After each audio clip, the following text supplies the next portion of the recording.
Hey, this is the jigs I use, shaky heads for my worms. It's called the Perfect Jig.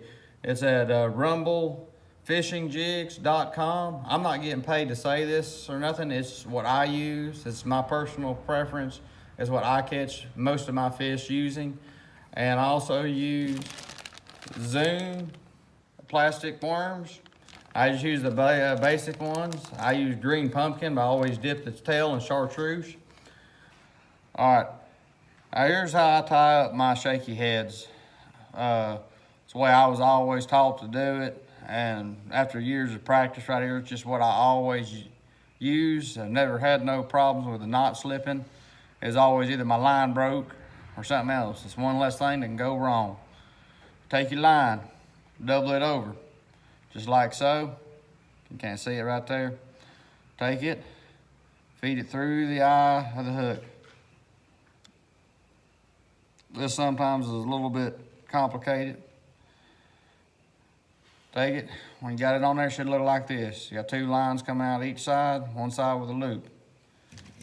You're gonna take your line and double it over. Make a little square knot. Cinch it down. See, then it's gonna left like this, okay? So you got this big loop hanging out over here.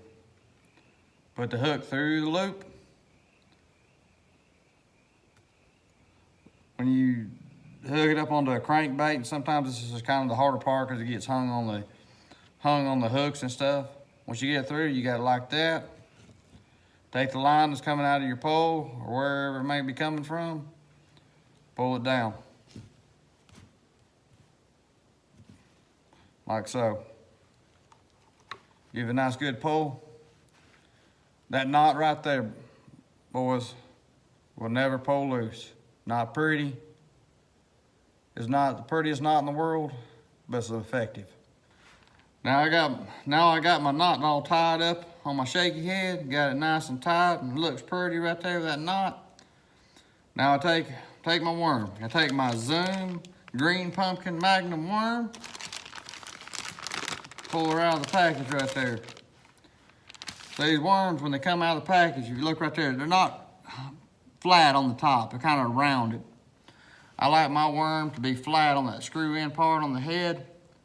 Just the way it sits in there nice and snug. Well, how do you do that? How do you make that flat? Well, this is what we do. I'm in Alabama. I just take it right here and I bite it off. Bite off it. Now, she's good and flat. Take my shaky head, take my worm. It's got a little spring thing on it. Take it and screw it in.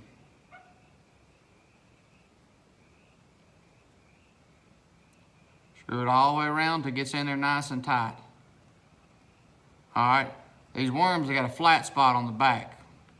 See, one side's flat, one side's round. I want that flat part to go back towards the hook. Hook it into the worm, halfway in. I want it to be just like that. That way that flat spot is facing on the ground, like when it's on the ground, fish ain't seeing the flat spot as it's working down. You ask me, say, well, the hook ain't shining all the way through. How can it get stuck in the fish's mouth? Well, when a fish comes over here and bites it, it's gonna bite down on it like that. So I'm making sure I don't stick my hook in my finger. That hook comes right through, right in that fish's mouth. In the boat and in the pan, into the live well. To the weigh-in we go.